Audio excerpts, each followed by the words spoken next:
The U.S. economy kept growing in the third quarter of 2025, but at a slower pace than earlier in the year. GDP rose by 3.3% from July to September, a solid number, but down from 3.8% in the previous quarter. Think of it like a car still moving forward, just not as fast. This moderation was expected.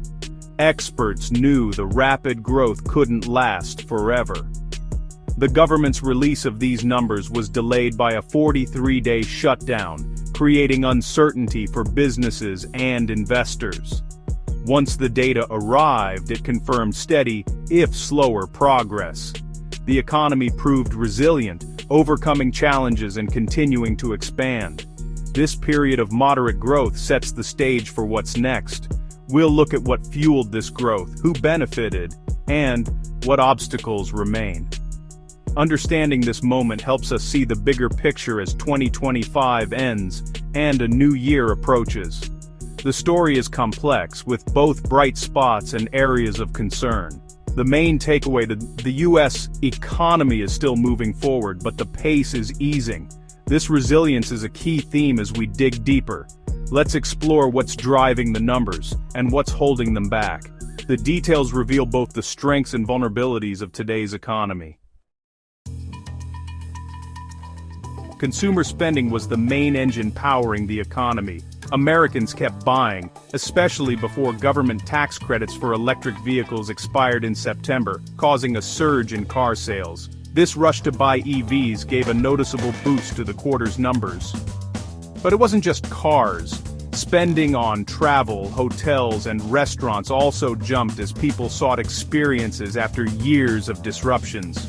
The service sector, employing millions, benefited from this renewed demand. Strong consumer spending signaled confidence among many households. However, not everyone shared in this optimism. The willingness of consumers to spend kept GDP growth positive, even as other sectors lagged. Government policy, like the EV tax credits, showed how quickly spending patterns can shift. The American consumer remained a powerful force, preventing a sharper slowdown. But this strength wasn't universal. Some groups felt left behind. The story of the quarter is one of robust spending, but also growing divides. We'll see who's thriving and who's struggling next. The headline numbers look good, but the benefits aren't shared equally. Economists call this a K-shaped economy. Some households are rising, others are falling behind. High-income families, buoyed by a booming stock market, saw their wealth and confidence grow. They're buying cars, traveling, and investing, driving much of the strong spending. Meanwhile, middle and lower-income families face rising costs and stagnant wages. Many are living paycheck to paycheck, with essentials like groceries and utilities eating up more of their budgets. A Bank of America report shows these families have little left for extras. The divide is stark. While some build wealth, others struggle with basic expenses. The 3.3% GDP growth hides this growing gap. On the surface, the economy looks healthy. Underneath, many feel squeezed. This K-shaped reality is one of the biggest challenges ahead. Economic growth isn't reaching everyone. The divide between the haves and have-nots is widening. As we move into the new year, addressing this disparity is critical. The numbers only tell part of the story. The real test is whether growth can become more inclusive. Business investment, especially in technology, was another bright spot. Companies poured money into artificial intelligence and the data centers needed to power it. This tech boom created jobs and boosted economic output. Investment in intellectual property and equipment was a major driver of growth. But not all sectors shared in this optimism. Spending on new factories and industrial buildings fell for the 7th straight quarter. The energy sector also pulled back, with lower oil prices discouraging new drilling. The result: a split business landscape, with tech surging and traditional industries lagging. The AI wave is reshaping the economy, but not everyone is riding it. This mixed picture mirrors the divide seen among households. Technology is fueling growth, but other sectors are struggling to keep up. The future depends on whether these gains can spread more broadly.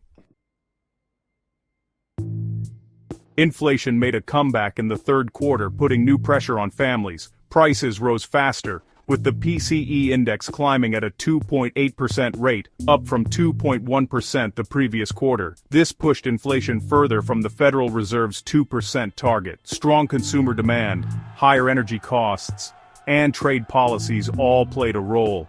The surge in electricity demand from new AI data centers drove up utility bills. For many, paychecks didn't keep pace, creating an affordability crisis. Businesses faced higher costs, making planning difficult. The Federal Reserve now faces a tough balancing act: control inflation without stalling growth. Higher prices are squeezing households and raising uncertainty. The return of inflation is a major challenge for the economy. The Fed's next moves will be crucial. The stakes couldn't be higher for American families. In December, the Federal Reserve responded by cutting its key interest rate by a quarter point, the first cut after a long period of hikes. The new target range is 3.50% to 3.75%. This move signaled concern about a slowing economy and rising recession risks. But the Fed was cautious, warning that more cuts aren't likely soon. Policymakers want to see how the job market and inflation evolve before acting again. The goal: a soft landing, lower inflation without triggering a recession. It's a delicate balance. Rate cuts can spur growth but risk reigniting inflation. The Fed is walking a tightrope, and its decisions will shape the financial lives of millions. Every move is being watched closely. The coming months will test the Fed's strategy. The outcome will affect every American household. Trade, inventories, and government spending all played a role in the quarter's mixed results. A smaller trade deficit gave GDP a modest boost thanks to shifts in imports and exports. Tariffs and trade policies caused big swings, making trends harder to read. Inventories were a wild card. Some businesses stocked up, others drew down, leaving experts divided on the impact. Government spending on infrastructure and social programs also contributed, but its effect was less clear. These components didn't provide the same strong push as consumer spending. The result: uneven growth across the economy. Trade and inventory swings added volatility to the numbers. Government spending helped, but not enough to offset weaknesses elsewhere. The overall picture: growth, but with plenty of uncertainty. The economy's foundation is solid, but cracks are showing. The next phase will depend on how these mixed signals play out. The housing market remained a weak spot, with residential investment falling for the third straight quarter. High mortgage rates and rising construction costs made homeownership less affordable. Many buyers, especially first-timers, were priced out or forced to wait. Builders faced higher material costs, partly due to tariffs on imports. The result: fewer new homes, slower renovations, and a drag on economic growth. The housing slowdown rippled through related industries, from construction to furniture sales.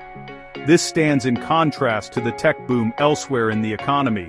The Fed's rate hikes, meant to fight inflation, hit housing especially hard. The sector's recovery depends on lower rates and easing costs. Until then, housing will remain a headwind for growth. The path forward is uncertain, but a rebound here would boost the broader economy. As 2025 ends, the economy faces new headwinds. The recent 43-day government shutdown is expected to slow fourth-quarter growth, with billions in lost output unlikely to be recovered. Economists predict a rebound next year, but the shutdown's impact will linger. Households are still grappling with rising costs: utilities, health insurance, and everyday goods. The affordability crisis is deepening for many families. The Federal Reserve may hesitate to cut rates further if inflation persists. Political divisions could make it hard for the government to address rising living costs. The path ahead is uncertain: resilience and growth on one side, inequality and financial pressure on the other. The coming months will be critical in determining whether the economy achieves a soft landing or faces more turbulence.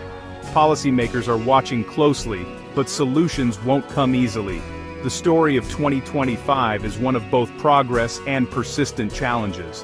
The next chapter will depend on how these pressures are managed. The stakes for American families and businesses have rarely been higher.